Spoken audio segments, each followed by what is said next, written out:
अस्सलामु अलैकुम वरहमतुल्लाहि वबरकातुहू। डियर पार्टिसिपेंट्स, आज का सेशन जो है वो एजेंटिक एआई को किस तरह से साइबर सिक्योरिटी में या साइबर क्राइम्स में कैसे यूज़ करते हैं, उसके ऊपर है। और the presenter is Furqan Ahmad over here. और फुरकान अहमद जो है वो एक अपना साइबर सिक्योरिटी स्पेशलिस्ट भी हैं और एजेंटिक एआई में भी उन्होंने काम किया है। इसके अलावा उनका थीसिस भी और रिसर्च प्रोजेक्ट भी इसी के ऊपर था। तो ये आज आपको कुछ चीज़ें बताएँगे। Over to you Furqan Ahmad. आप काइंडली अपने आप को इंट्रोड्यूस करें और फिर इंशाल्लाह सेशन स्टार्ट करते हैं।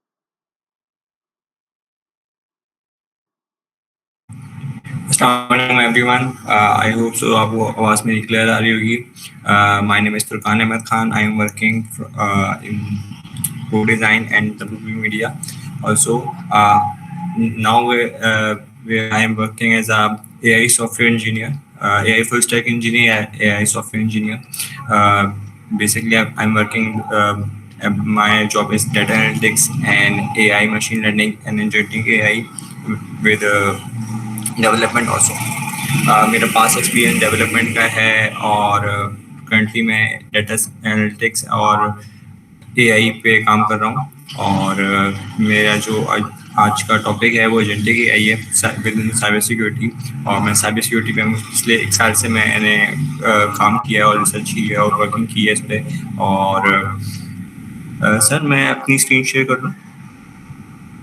जी हाँ, मैं बंद कर देता हूँ, आप फिर शेयर कर दें। जी, आप शेयर कर लें स्क्रीन।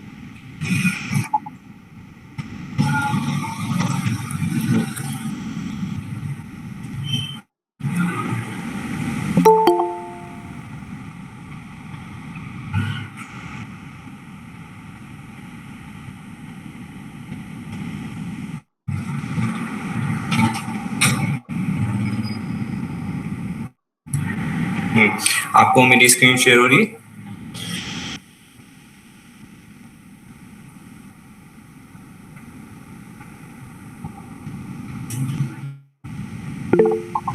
जी, नज़र आ रही है आपकी स्क्रीन।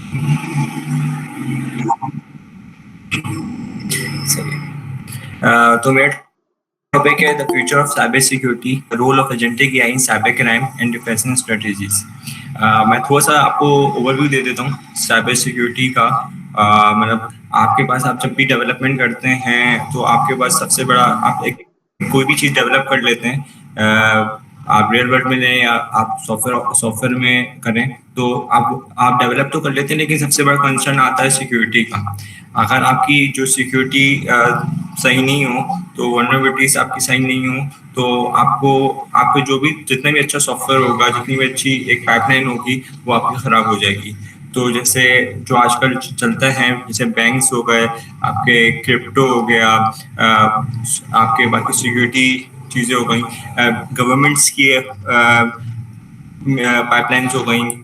और ये जो मेन चीज़ें हैं उनमें आपको बहुत ज़रूरी है कि आपकी सिक्योरिटी बहुत अच्छी होनी चाहिए. जो आपके जैसे गूगल हो गए, आजकल बहुत चल रहा है, इनकी जो है इनकी अपनी सिक्योरिटी बहुत अच्छी होनी चाहिए, ताकि आपकी जो कोई भी अपनी वेबसाइट बनाया, कोई भी अपना काम कर रहे हैं, उसकी अगर सिक्योरिटी सही नहीं है तो आप जैसे रियल वर्ल्ड में आते हैं अटैकर्स हमेशा से सही है. पहले अटैकर्स करते थे फिशिंग के जरिए लिंक्स, नॉर्मल एक लिंक्स बनाते थे और लिंक्स भेजते थे, अकाउंट्स हैक हो जाते थे इस तरह से. फिर ठीक है, फिर रिवॉल्व होता गया, ऐसा ऐसा चीज़ आपकी बढ़ती रही. तो स्क्रिप्टिंग पाइथन पे आ गया, स्क्रिप्टिंग होने लगी कि एक वक्त में बहुत सारे लोग एक साथ ही फिशिंग जो बोलते हैं बहुत सारी एक साथ एक अटैक्स हो रहे हैं. फिर अब आज हम जिस एरा में हैं वो आपका एरा है आपका एआई का. तो एआई में भी जैसे एआई है, जेन एआई है. अब उसमें ये होता है कि आपने एक ये जो आपके पास जो डाटा है आपने उसको ट्रेन किया, आपने बहुत सारी उस पर काम कर दिया, एक सारा अटैक कर दिया. तो आपके पास मतलब अब जेन एआई से अब ज़्यादा आ गया है. जेन एआई में आपको जितना भी डाटा है और एआई में तो आप उसमें ही आप खेलते हैं और उसमें आप अटैक कर सकते हैं. तो आप वो तो चलो आपने उसका एक और डुप्लीकेट बना दिया है कि आप आपने डिफेंस उसका कर लिया, आपका जितना डाटा पास डाटा है और जो भी चीज़ें वो उसी अटैक को रोक सकें। लेकिन आप अब एजेंटिक एआई का आपका स्कोप है और आगे वर्क बहुत है। जैन एआई और एजेंटिक एआई में मैं आपको फर्क बता दूं। आपका जैन एआई में आप जैसे एआई नॉर्मल एआई है वो आपको पास डाटा उस पर आप पैटर्न्स पे काम करता है, सही जितना ही पास डाटा है उसके पे काम करता है। एजेंटिक एआई में आप मेन डिफरेंस है ये, वो पहले आपकी जो भी पास डाटा है उसको डिटेक्ट करता है, वो पैटर्न्स पैटर्न्स बनाता है और फिर जाके वो उसको पैटर्न्स बनाता है, उस पर जाके आपको रिस्पॉन्स देता है। मतलब अब उसके पैटर्न्स हिसाब से वो खुद रिस्पॉन्स देगा कि अगर ये पास 10 ईयर्स का डाटा है, 5 ईयर्स का डाटा है, उसमें जो जो चीज़ें हुई हैं तो उस पैटर्न्स के हिसाब से ये आगे क्या हो सकता है, तो अपने हिसाब से एक अजम्पशन लेके वो करता है, जिसके वो अजम्पशन भी करेक्ट होते हैं। 95% जितना आप अच्छा एजेंटिक जितना अच्छा वो ट्रेन हुआ होगा वो चीज़ आपकी होंगी। तो हम आगे बढ़ते हैं। हमारे पास प्रॉब्लम है जो मैं आपको बता चुका हूँ। ये सर कुछ बोल रहे हैं?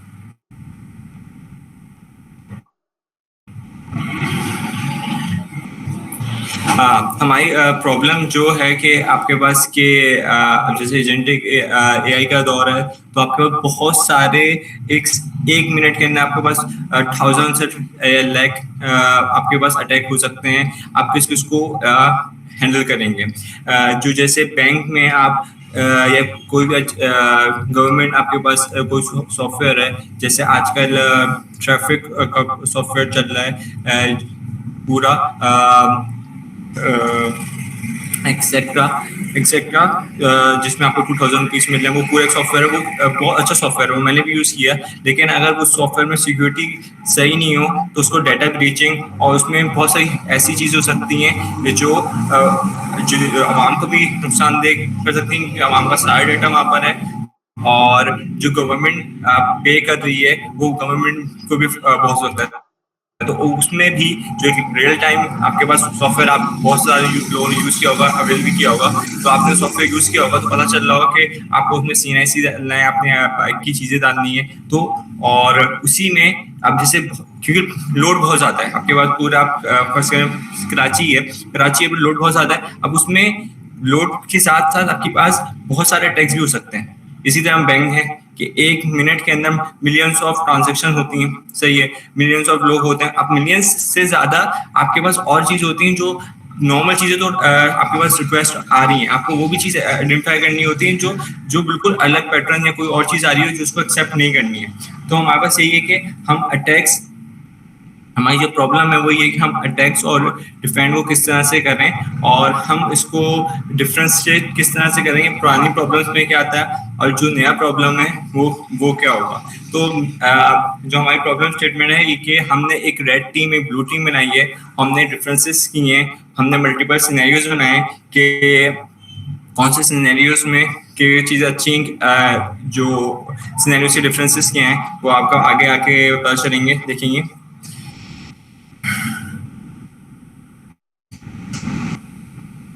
अब ये आपके जो एजेंटिक एआई में जो मैंने मॉडल बनाया है उसमें आपके पास दो मॉडल हैं, एक डिफेंसिव है और एक अटैकिंग है।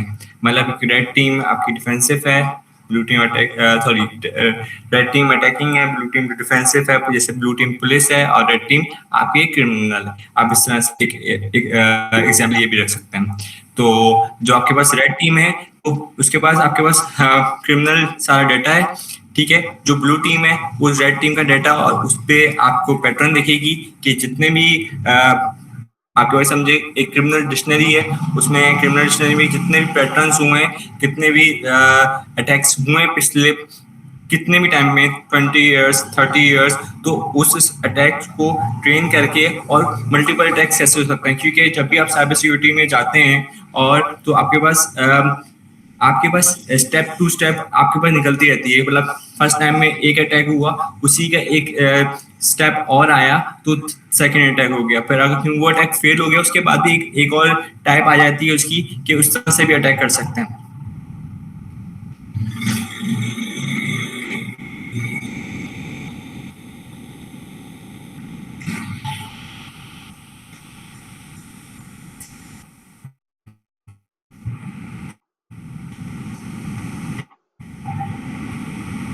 आपके पास क्रिटिकल क्रॉस रोड है। आप एआई में ट्रांसफॉर्म किस तरह से करते हैं, आप एनालिस्ट कैसे करते हैं, इम्प्रूव किस तरह से कर रहे हैं चीज़ों को, और वो जो थ्रेट है उसको डिटेक्ट कैसे कर रहे हैं, और जो वल्नरेबिलिटीज हैं साइबर क्राइम की नेटवर्क की, वो आप कैसे डिफाइन कर रहे हैं और फिर उसको कैप्चर कर रहे हैं। क्योंकि आपके पास मल्टीपल ट्रैफिक में आपके पास होता है अटैकिंग का, जिसमें फिशिंग होती है, नॉर्मल अटैक्स होते हैं, लिंक्स अटैक्स होते हैं, नेटवर्किंग आईपी ब्लॉक्स होती हैं, और मल्टीपल आपके पास टाइप होते हैं जिसमें आप अटैकिंग होती है। जैसे आप कोई फेसबुक या कोई प्लेटफॉर्म यूज कर रहे हैं और उसमें कोई आपके कोई भी एक लिंक आ गई, तो उस पर भी आप क्लिक करते हैं तो आपके सिस्टम वो डाउन कर देता है, क्योंकि आपको पता भी नहीं चलता है कि आपके सिस्टम में कोई एक अटैक कर चुका है। तो जैसे आपके पास, जैसे आजकल बीच में बहुत एक न्यूज़ आई थी कि बैंकिंग एप्स में अगर आपके पास कोई और नंबर से कोई आए तो लोग कर रहे थे, उनको चीज़ें कर रहे थे, वो भी एक अटैक का एक तरीका है। तो हमने किस तरह से डिफाइन करना है इन सब चीज़ों को, कि भाई जो आपके पास जो जितनी के नॉर्मल पर्सन जो नॉर्मल जो होती है, एक शॉप का बंदा बैठा होता है हर हर हर एजेंसी, हर ऑफिस में, हर एक बैंक में एक सिक्योरिटी बंदा बैठा हुआ है, वो देख रहा होता है, लॉग देख रहा होता है बेसिकली, कि भाई आपके लॉग्स की ग्राफ क्या चल रही है, किस तरह से चल रही है। लेकिन जब आपके पास बहुत सारा एक साथ अटैक हो सकता है, देखिए पहले तो ये होता था कि स्क्रिप्टिंग चल रही है, जितने उनके पास वो है टाइम है, कितने उनके पास डाटा है, उस हिसाब से वो अटैक करते थे। लेकिन अगर उन्होंने अब एजेंट्स बना दिए तो 24 आवर्स आपके पास अटैक कर सकते हैं। तो जब 24 आवर्स अटैक होंगे, और ऐसे भी हो सकता है कि वो सिर्फ अटैक का एक वो ही हो, अटैक नहीं हो, सिर्फ एक अटैक का एक मतलब एक अटैक का सिर्फ क्या बोलूँ उसको, एक दिखावा होके अटैक कर रहे हैं, लेकिन फॉल्स अटैक जिसको हम बोलते हैं कि फॉल्स अटैक कर रहे हैं, लेकिन आपको अटैक शो है वो सही है। तो वो इस तरह से आप जो नॉर्मल पर्सन है, जैसे बैंक में भी बहुत सारे होते हैं कि उनकी 24 आवर्स में शिफ्ट लगती हैं, वो देख रहे होते हैं, लॉग्स देख रहे होते हैं कि सब चीज़ें सही चल रही हैं, कोई और, तो वो इंसान जो ह्यूमन है वो नहीं पढ़ सकता जब आपके एजेंट्स अटैक करेंगे। जब एजेंट्स अटैक करेंगे तो आपको डिफेंडिंग भी एजेंट्स ही चाहिए, जो आपको देखे कि हाँ ये 1 मिनट के अंदर फर्स्ट करें 1000 लॉग्स आ रहे हैं, या अभी फर्स्ट करें 100 आ रहे हैं, तो बंदा देख रहा है हाँ ठीक है सही चल रही है, चीजें उसके हिसाब से हैं। लेकिन 1 मिनट के अंदर 1000, 10,000 या 1 मिलियन आ गए, तो वो बंदा देख ही नहीं पाएगा कि बीच में से चला गया, कुछ चीज ऐसी चली गई और उसको पता ही नहीं चलेगा। तो आप जब अटैक आपके एजेंट से होंगे तो आपको डिफेंडिंग भी एजेंट्स बनाने पड़ेंगे, और डिफेंडिंग एजेंट्स ऐसे बनाने पड़ेंगे कि आपको उसी वक्त, क्योंकि आपको न्यू अटैक्स का आपको नहीं पता होगा, आपको न्यू अटैक्स नहीं पता है, आप पुराने अटैक्स तो अपने पैटर्न तो देख लिया, आपको न्यू अटैक्स नहीं पता, आपको एजेंट्स इतना स्ट्रॉन्ग करना पड़ेगा कि आपके जो न्यू अटैक्स हैं उनको उसी वक्त वो रोक सके, कि आप बेसिक चीज तो कर सके, पॉज कर सके, फ्रीज कर सके, आगे नहीं बढ़े। वो बाद में वो और रेफर कर दे L2 या L3 टीम को कि ये प्रॉब्लम है, अगर वो कोई प्रॉब्लम ज्यादा बड़ी हो। लेकिन बेसिक नोटिफाई तो कर दे कि हाँ ये इस जगह पे, जब हमारे पास टाइम बचेगा, हमारे पास रिसोर्स का टाइम बचेगा, बाकी हमारे पास और 99% हमारे पास ये होगा कि हम जितने भी अटैक्स और सब चीजें होंगी वो हम इजीली ग्रैब कर सकेंगे। सही है।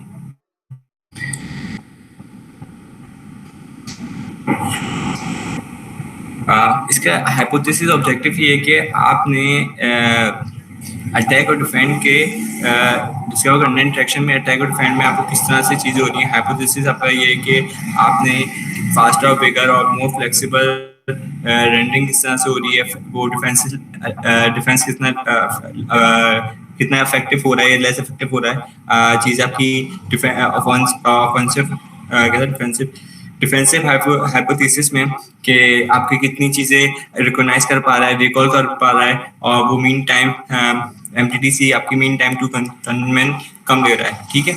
और थर्ड ये जो हमारा हाइपोथेसिस है वो क्या, आर्म रेस, मतलब हमने ये चीज़ें तो मैंने आपको बता दी कि हम ये रियल वर्ल्ड में कर रहे हैं, लेकिन हम एक डिफरेंस ये भी कर रहे हैं कि हमने एक रेड टीम बनाई है, ब्लू टीम जो मैंने आपको पहले बताया था, हम उसका भी एक सिनेरियो बेस बना रहे हैं कि अगर नॉर्मल स्क्रिप्टिंग आएगी और हमारा एजेंट है तो कितने टाइम लगेगा उसको करने में। अगर एक अटैकर है नॉर्मल, और हमारा एक नॉर्मल अटैकर डिफेंडर है, तो वो कितना टाइम लेगा, और एक एआई अटैकर है और एआई डिफेंडर है, तो कितना टाइम लेगा, वो आगे आपको दिखेंगे आपके डिफरेंसेस क्या हैं।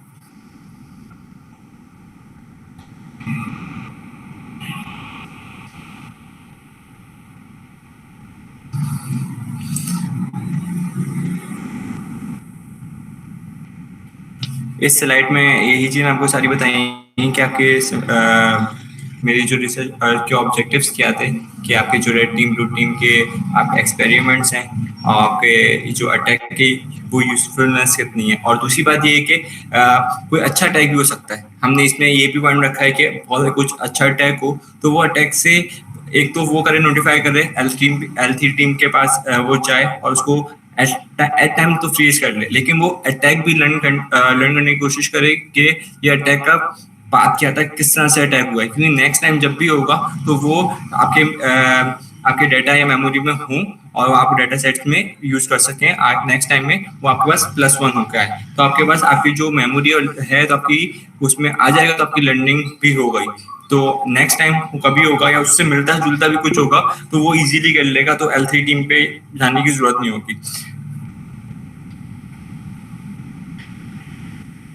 अटैक पैटर्न्स और काउंटर मेजर्स में आप एजेंटिक अटैकर्स पैटर्न देखते हैं, आप स्ट्रेटजीज देखते हैं, उनको लिंक करते हैं, और मटायर अटैक, मटायर अटैक आपके पास एक फ्रेमवर्क है जो सारे अटैकिंग को देखता है, आपको अटैकिंग एक सिंथेटिक अटैकिंग देता है, आप उसको मैपिंग करते हो और अपने साथ आपके जो डाटा सेट है उसमें, क्योंकि आपके पास मटायर अटैक एक बेसिकली एक अटैक फ्रेमवर्क है जो आपको प्रैक्टिस के लिए देखता है कि आपके जितनी भी इंच हम टेस्टिंग जरूर करते हैं, तो हम मटायर अटैक से बिल्कुल टेस्ट करते हैं, फिर मैप करते हैं, और क्योंकि वो भी एक काइंड ऑफ सॉफ्टवेयर है, मतलब एक फ्रेमवर्क है, तो वो आपको बहुत अच्छा हेल्प करता है।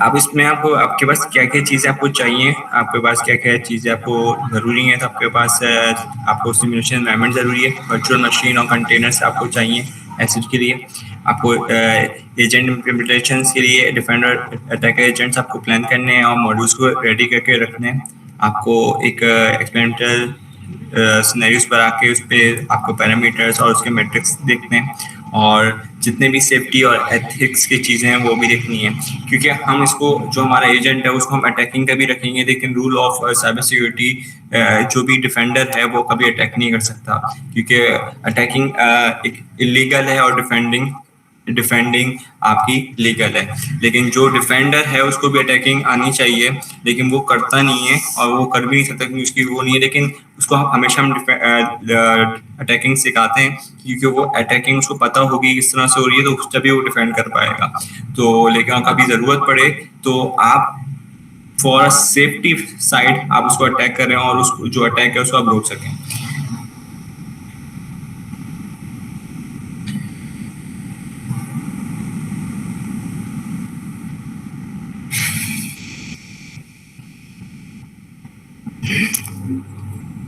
ये हमारा कोर सोल्यूशन का डिज़ाइन है कि आपने किस तरह से करना है, कि आपने आपने ऑब्जर्व करना है कंट्रोल्स के टेलीमेट्री लेवल्स क्या हैं, एक्सपेरिमेंट क्या है, आपके एजेंट्स क्या हैं, डिफेंडर अटैकर एजेंट्स क्या हैं, आपके स्टार्ट होता है टॉमिस एजेंट से, डिफेंडर अटैकर एजेंट्स, आपके फैक्टर्स क्या हैं, प्लानर्स क्या हैं, और आपके सेंसर्स क्या हैं, फिर आप वो ऑब्जर्व कर रहे होते हैं और उस पर एक्सपेरिमेंट कर रहे होते हैं, फिर आपको रिवॉर्ड मिलता है एक डिफेंडर को और अटैकर को कि भाई इसने क्या, इस रिपोर्ट में क्या है ये, और फिर आपका एक लूप बनता है। इसी तरह से एक सोल्यूशन है जो हमने बनाने की कोशिश की है।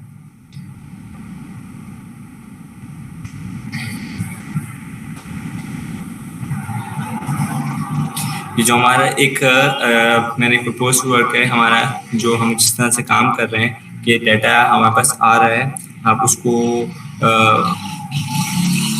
देख रहे हैं, और डेटा इंटेक करते हैं, उसको प्रोसेस करते हैं, उसको लॉग देखते हैं, उसके सारे एंड पॉइंट्स देखते हैं, उनकी एक्टिविटी देखते हैं कि जितना भी पुराना डेटा है उसमें किस तरह से चीज़ें हैं, और उनकी क्लीन वो डाटा क्लीन करते हैं अगर वो सही नहीं है। फिर नेक्स्ट स्टेप पे जाते हैं, हम उसको एनालाइज करते हैं और उसको डिटेक्ट करते हैं, उसके पैटर्न्स देखते हैं। जो मैंने आपको पहले स्टार्ट में बताया था कि हम पैटर्न्स पे काम करते हैं ताकि हम एक प्रोफाइल बिल्ड कर सकें, और फिर वो जनरेट रिस्क कोर्स बनाते हैं। ठीक है, फिर आपके पास थर्ड स्टेप है कि आप एजेंटिक डिसीजन और रीजनिंग को देखते हैं कि आप किस तरह से मल्टी लेवल स्कोर कर सकें, उनको टैक्स देख सकें और उनकी रीजनिंग कर सकें, और कोऑर्डिनेट अटैक आप आइडेंटिफाई कर सकें कोऑर्डिनेट अटैक्स पे। ठीक है, और आपको चौथा वो है ऑटोमेट रिस्पॉन्स और कंटेनमेंट का। आप वो कंट्रोल करते हो डिफेंसिव एक्शन को, और जो आपके पास जितनी बैकलॉग एक्टिविटी है और जो जितनी मशीन्स हैं तो उसके रिस्पॉन्स को, और आगे चीज़ें आपके पास लास्ट है कि सॉक डैशबोर्ड ओवरसाइट, आपके रियल टाइम मॉनिटरिंग होती है, वो इंसिडेंट समरी होती है, और उसमें देखा जाता है कि आप किस तरह से चीज़ आप दिखा रहे हो और नहीं है। ठीक है, अब हमारे पास, मैंने आपको जैसे मिटाई अटैक फ्रेमवर्क को बताया था, ये एक knowledge based cyber attack technique है। वो रियल वर्ल्ड पे आपके रियल वर्ल्ड ऑब्जर्वेशंस पे काम करती है, और वो कितनी टैक्टिक्स दिखती है, वो इनिशियल एक्सेस दिखती है, फिर एग्जीक्यूशन दिखती है, फिर आपके रेजिस्टेंस दिखती है, और प्रिविलेज एक्सकेलेशन दिखती है, और फिर आप डाटा पे देखती है। हम क्यों यूज़ करते हैं कि ये अटैक सिमुलेशन के लिए बहुत अच्छा स्टैंडर्डाइज है, ये आपके रियल वर्ल्ड सिनेरियोज के लिए बहुत अच्छा एक आपको एक समझे मॉक टेस्ट होता है। एक मॉक टेस्ट है जो आपको रियल वर्ल्ड सिनेरियो से पहले आपका डायरेक्शन और आपकी स्ट्रेटजीज को चेक कर रहा होता है। आपके जो आपके डायरेक्शंस हैं, स्ट्रेटजीज हैं, उनको डिटेक्ट करके आपको इम्प्रूव करने की कोशिश कर रहा होता है।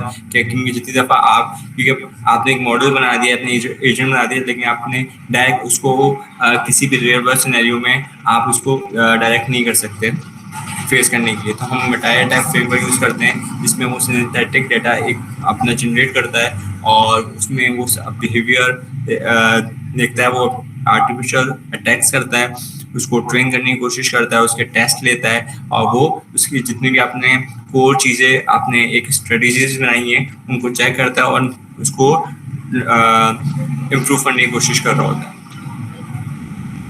अब आपके पास दो जो मैंने बताया कि मेरे पास एक मैंने मिटाई अटैक फ्रेमवर्क यूज़ किया है, और मैंने दो real world data set use किए हैं।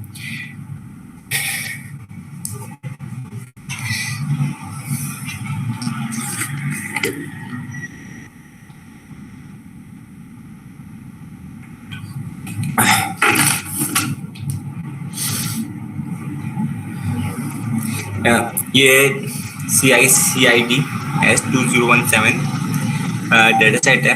ये बेंचमार्क है आपको डायरेक्शन का, कि ये नेटवर्क ट्रैफिक डाटा का एक पूरा डाटा सेट है, और इसके अंदर नॉर्मल ट्रैफिक होता है, आपके अटैक के टाइप्स होते हैं DDoS, ब्रूट फोर्स के, बोट स्कैनिंग और बॉटनेट एक्टिविटी के।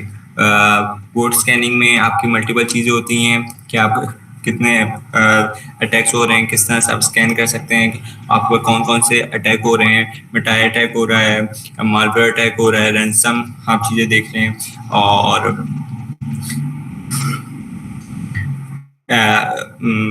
ओपन अटैक हो रहा है आपके पास, या किसी लिंक से अटैक हो रहा है। इस तरह से फीचर होते हैं आपके। फीचर्स क्या हैं इसके? फ्लो ड्यूरेशन है, टाइम ड्यूरेशन है आपके पास, पैकेट काउंट है, बाइट साइज है, कितने बाइट का है, ऐसे ही आपके पास प्रोटोकॉल है, प्रोटोकॉल इन्फॉर्मेशन है।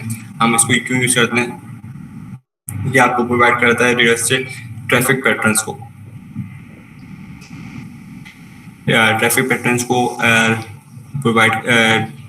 पैटर्न्स प्रोवाइड करता है आपको, और ये आपको ये इस वजह से यूज़ किया जाता है, ये आपके AI मॉडल्स को इफेक्टिवली ट्रेन कर रहा होता है। और ये बहुत एक ये रिसर्च के लिए बहुत अच्छा यूज़ किया जाता है। इसका बेनिफिट ये कि हाई क्वालिटी लेबल डाटा है, और इसकी एक्यूरेसी अच्छी है, इसका डाटा भी परफॉर्मिंग लेवल अच्छा है, और एक अलग अलग टाइप से इसकी लिविंग बहुत अच्छी है, जिसकी वजह से क्लीनिंग करना बहुत आसान होती है, क्योंकि आपके पास जब क्लीनिंग करना आसान होती है तो आपको ईजी भी होता है नॉर्मल सॉल्व करने के लिए, चीज़ें सॉल्व करने के लिए।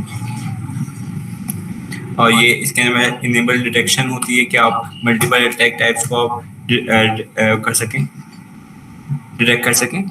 ठीक है, ये हमारे पास सेकेंड डेटा सेट है, UNSW-ND15। ये मॉडर्न डेटा सेट है। इसके पास डिवाइस अटैक्स हैं, मल्टीपल सिनेरियोज के अटैक्स हैं, ये एक नॉर्मल अटैक्स भी करता है, और इसके बाद कैटेगरीज है फ्यूजर की, एक्सप्लोइट की, डॉस की, वॉर्म्स की। वॉर्म्स आपको बताएंगे नॉर्मल चीज़ों में, जैसे आइस ऐसे, मतलब वॉर्म्स का ऐसा कि आज अटैक हुआ है तो आज पता नहीं चलेगा। ठीक है, तो उसको कुछ टाइम बाद आपको होता है कि हाँ हमारे पास अटैक हुआ, आप अफेक्ट कर रहा है, तो ये वॉर्म्स अटैक्स होते हैं। एक्सप्लॉइट अटैक आपके पास होते हैं कि जो आपके पास फौरन ही एक अटैक हुआ आपको पता चल जाता है। ठीक है, और आपके पास फीचर्स क्या हैं, आपके इसके बिहेवियर के पैटर्न्स होते हैं कि आपके नेटवर्क बिहेवियर के पैटर्न्स क्या हैं, आप किस तरह से देखते हो, आपके पैकेट लेवल क्या है, फुल लेवल डाटा क्या है, स्टैटिक फीचर्स क्या हैं, आप किस तरह से इसको यूज़ कर रहे हो।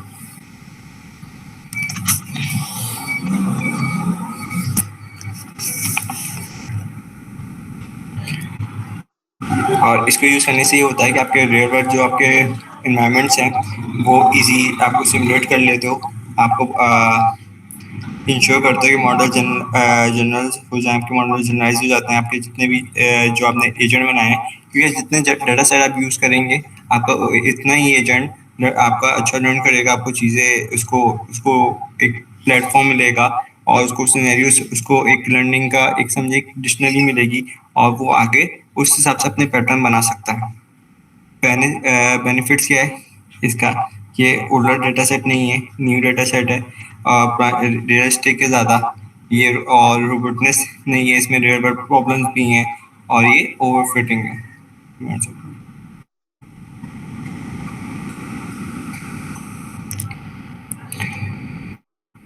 आपके पास सिमुलेशन है रेड टीम और ब्लू टीम की, जो मैंने आपको बताई थी कि रेड टीम अटैकर है आपकी, जो AI लॉन्च अटैक्स करती है, ब्लू टीम और डिफेंडर है, और वो AI को डिटेक्ट करती है और रिस्पॉन्ड करती है, और सिनेरियो टेस्ट करती है, traditional versus traditional, AI attacker versus traditional defender, और traditional attacker versus AI defender, और AI versus AI।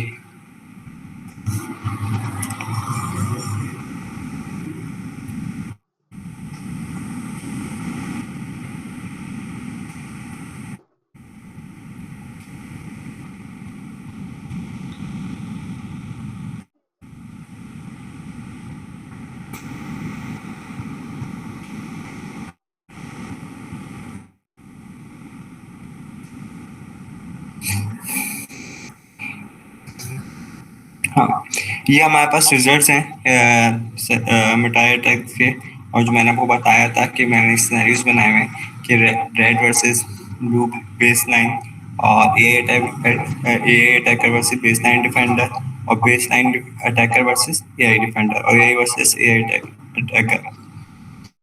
Attack success rate है आपके पास, अटैक सक्सेस, डिफेंस सक्सेस है, mean time to reject success है, mean time to containment success है, false positive rate है, false negative rate है आपके पास। सबको पता चल रहा है कि आपके डिफेंसिव वैल्यूज क्या हैं, जो आपको अटैक आपको दिखा रहा है इस चार्ट में, कि आपके जो red versus blue base line में आपको कितना मिली सेकेंड्स में ये वैल्यूज आपकी मिली सेकेंड्स में, कि आपको 0.12 मिली सेकेंड्स में ये देखिए। ठीक है, और ये आपके पास दिखा रहा है कि AI attacker versus baseline defender है, वो 0.40 पे है इसका सक्सेस रेट, और इसकी जो baseline attacker versus AI defender है वो 0.16 पे अप्लाई करता है। तो आपका अटैक सक्सेस रेट है कि इतना अटैक सक्सेस रेट आपका हाई रहा है, इतना लो रहा है, सही है। AI वर्सेस AI में ये इतना 0.42 पे रहा है, हमें क्योंकि हम लोग उस पर टाइम टाइम टू टाइम इसको ट्रेन कर रहे हैं, तो अभी हमारे रिजल्ट्स भी अप टू टाइम और आगे और बेहतर होते जाएंगे। और डिफेंस सक्सेस रेट में आपके क्या है कि आप 0.88 0.8 पे आपका डिफेंस पे है, defence accelerated red versus blue base line पे, ठीक है। और आपके पास जो ए अटैकर और बेस लाइन डिफेंडर है वो 0.60 है, और जो आपका सक्सेस रेट है ए डिफेंडर का वो 0.84 है। और जो आपका ए वैसे ए आई है उसमें आपका डिफेंस का सक्सेस रेट है 0.58। तो मतलब हम ये अगर इससे सिनेरियो से ये देख सकते हैं कि हमारा जो डिफेंस रेट है वो हमारा ज़्यादा अच्छा है।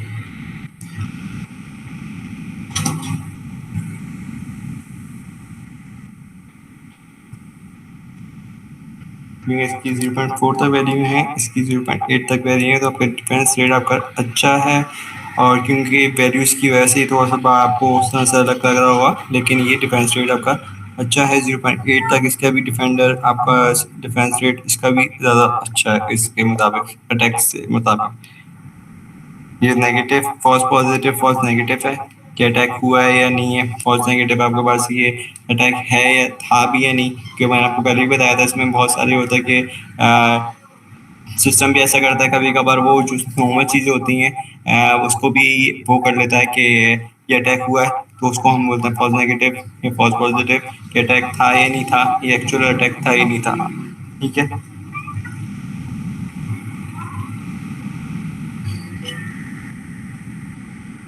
और बेसिकली मैं आपको फोल्डर भी दिखा देता हूँ मिटायर अटैक का। तो हमारे पास ये रिजल्ट्स हैं। अब जैसे मैंने आपको रिजल्ट्स बना के दिए थे, उसकी मैंने एक समरी भी बनाई है जैसे मैंने आपको शो की थी। और फिर ठीक है,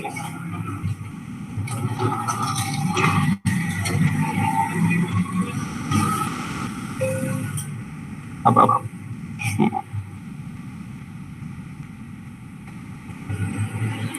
हाँ, तो मैं आपको इस वजह से दिखा रहा हूँ। ये आपके एक बेसलाइन अटैकर डिफेंडर का एक रिजल्ट है। अब 0 और 1 आपको शो कर रहा होता है कि ये आप डिफेंस सक्सेस आपका विन है, ये 0 1 मतलब ऑन लॉस या विन, आप इस तरह से कर लें। 0 लॉस है, 1 आपका विन है। तो ये आपको दिखा रहा होता है कि इसमें मैंने 60 रखे हैं एक उसके अंदर, क्योंकि आपको मैं ज़्यादा रखूँगा, 50 रन रखें, 50 रखें, तो वो हो जाता है, ठीक है।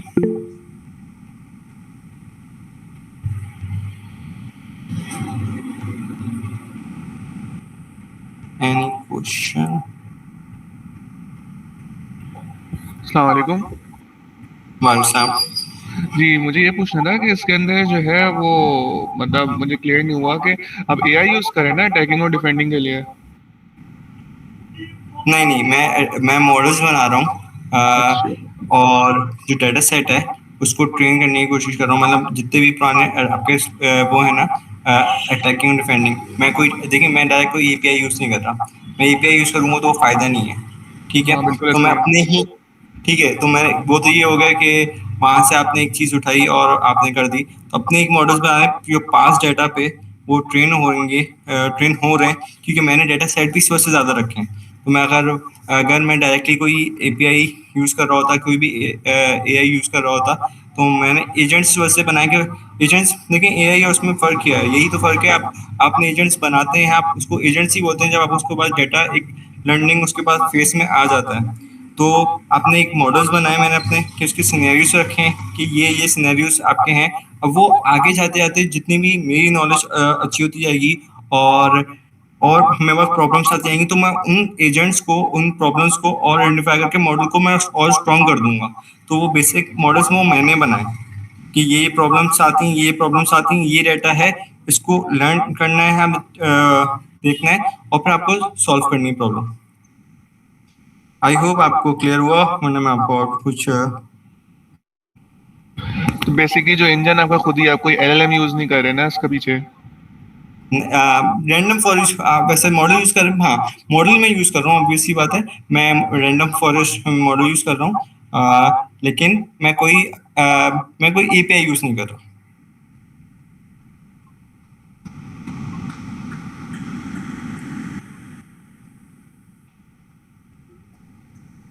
ठीक है, थैंक यू, समझ गया मैं।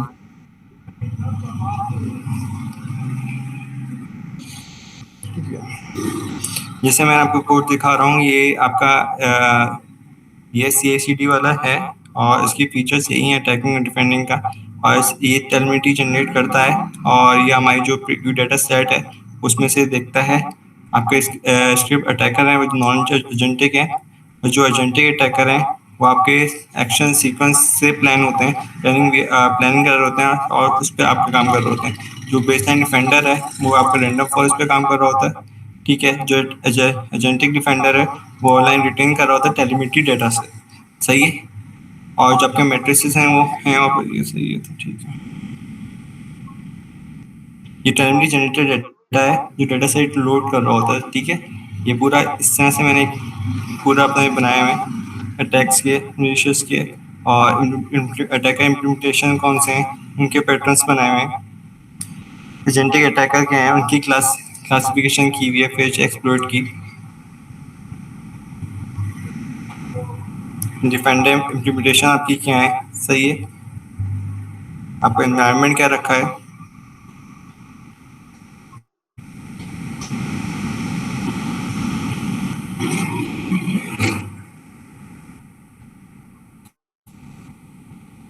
सही है।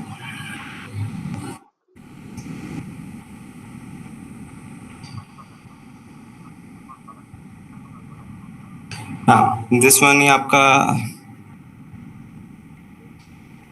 इसमें मैंने UNSW वाला आपका डेटा सेट यूज़ किया हुआ है। अब मैंने इसमें रैंडम, नमपाई, पांडास, कलेक्शन और रैंडम फॉर क्लासीफायर यूज़ किए मैं, ठीक है, और डेटा सेट यूज़ किया हुआ है। और मैं अपने इस पर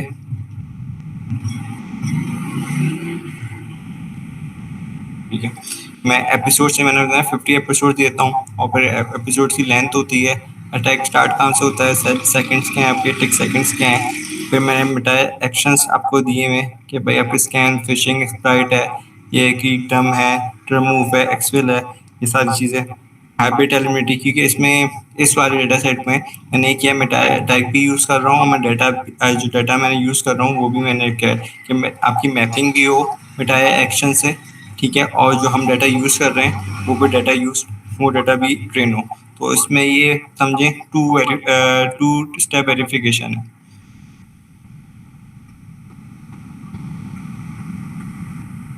सही। इसका डाटा मैंने पहले आपको मिटाया दिखा देता हूँ। जो मैंने आपको मिटाया है अटैक के वो सारे रिजल्ट दिखाए थे, ये उसका कोड है।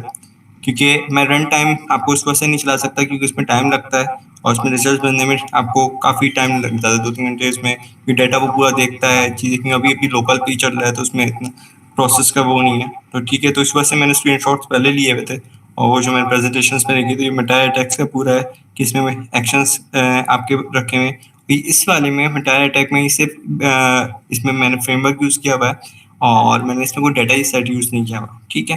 तो मेरे पास 3 टाइप कैटेगरीज हैं कि एक में मैंने एक डाटा सेट यूज़ किया हुआ है और मिटायर अटैक, एक में सिर्फ मिटायर अटैक यूज़ किया हुआ है, एक में सिर्फ डाटा सेट यूज़ किया हुआ है। तो मेरे पास मल्टीपल सेक्शंस हो गए और मल्टीपल वेरिफिकेशंस हो गई कि किस तरह से आप यूज़ कर सकते हैं और किस तरह से मैं इसको मॉडल को और बेहतर कर सकता हूँ।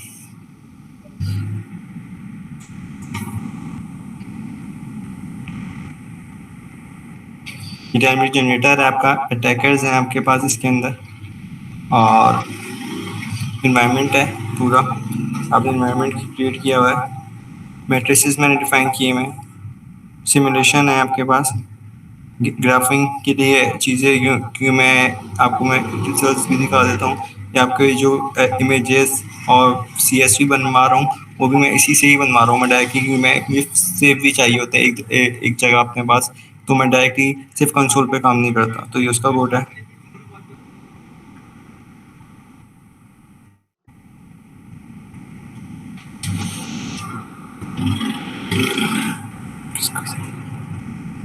ओके,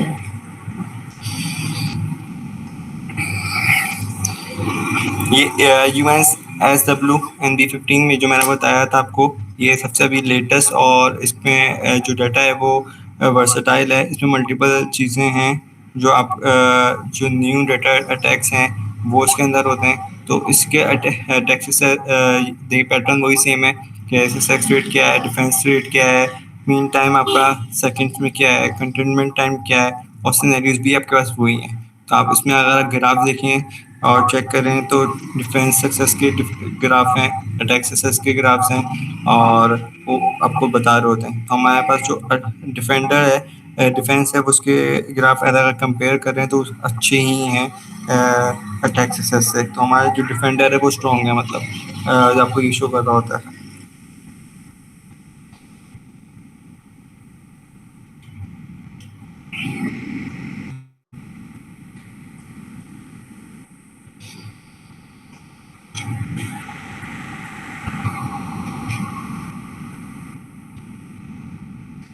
ये लास्ट डेटा सेट है। इसमें आपको डिफेंडर है आपके पास, अटैकर है स्क्रिप्टेड, और सही है baseline scripted, agentic agentic baseline agentic agentic, ये दो पैटर्न अलग है। ये इसका मेन अटैकिंग स्ट्राइक रेट है जो आपके पास है। स्क्रिप्ट बेसलाइन का क्या आपके पास वैल्यूज आई हैं, और इसकी वैल्यूज आपके पास क्या आई हैं, और इसी तरह से इसकी फॉल्स नेगेटिव है, फॉल्स पॉजिटिव है, मीड टाइम है, और वो इसका डेटा इसका मैं आपको शो कर चुका हूँ। ये है, इसमें भी मैंने रैंडम फॉरेस्ट यूज़ किया हुआ है, क्लासिफिकेशन डिक्योर यूज़ की हुई है, फोर्ट्रेन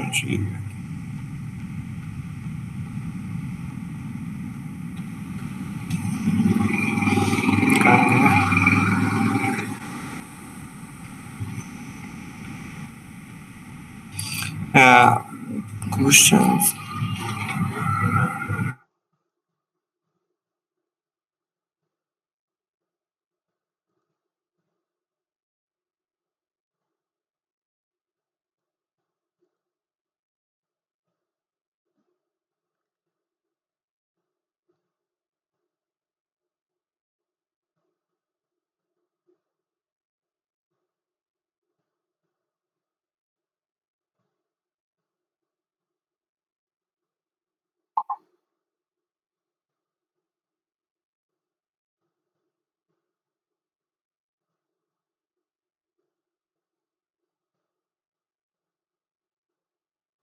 जी फुरकान, आपकी आवाज़ नहीं आ रही है और स्क्रीन शेयर होना बंद हो गई है।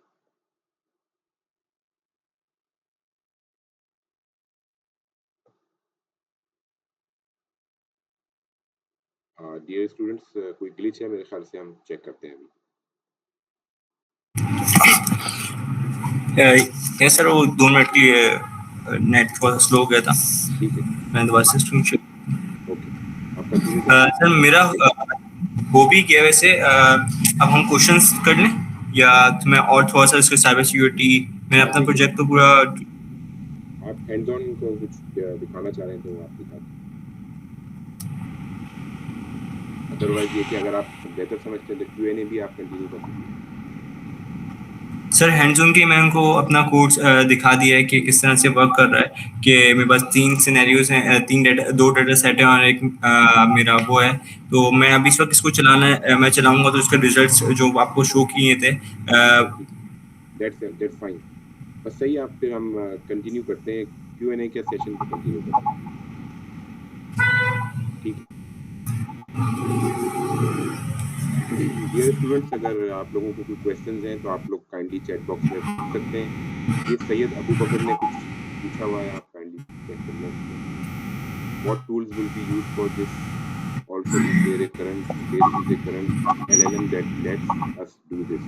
ये हमने अभी जवाब दे दिया था, उन्होंने माइक ओपन करके जो पूछा था, तो उससे यही सेम क्वेश्चन था कि आपने कौन से एपीआई टूल यूज़ किया हुआ है। तो मैंने उनको बता दिया था कि मैंने कोई एपीआई यूज़ नहीं किया हुआ है, लेकिन मैंने एलएलएम यूज़ किया हुआ है, रैंडम फॉरेस्ट यूज़ किए हुए हैं, और मॉडल्स बनाए हुए हैं। Okay, fine. जी डियर स्टूडेंट्स, और भी कोई सवालात हैं आपके तो यू कैन कंटिन्यू।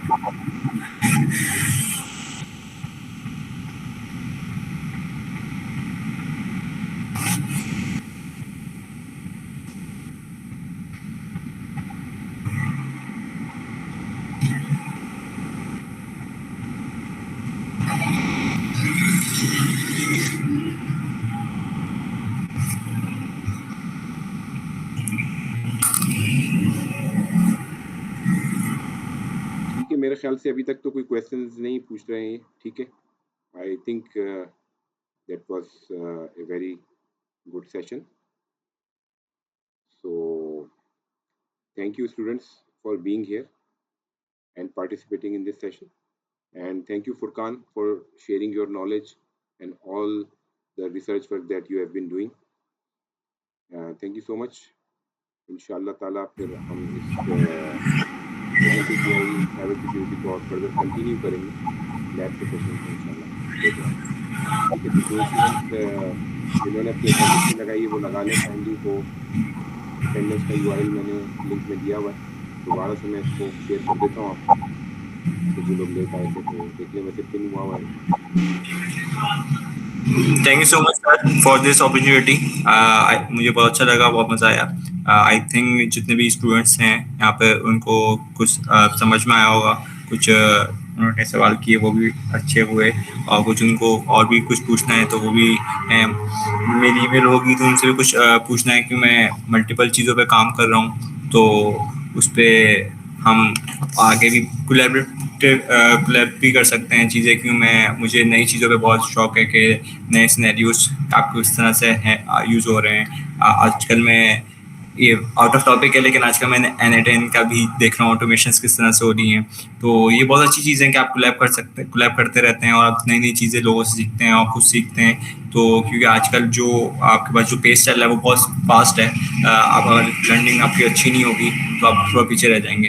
तो it is a great session. जी जी बिल्कुल, थैंक यू सो मच। ठीक है Furqan, thank you so much and thank you students for joining the session. So I am ending this session now. Allah Hafiz. अल्लाह हाफिज़ sir.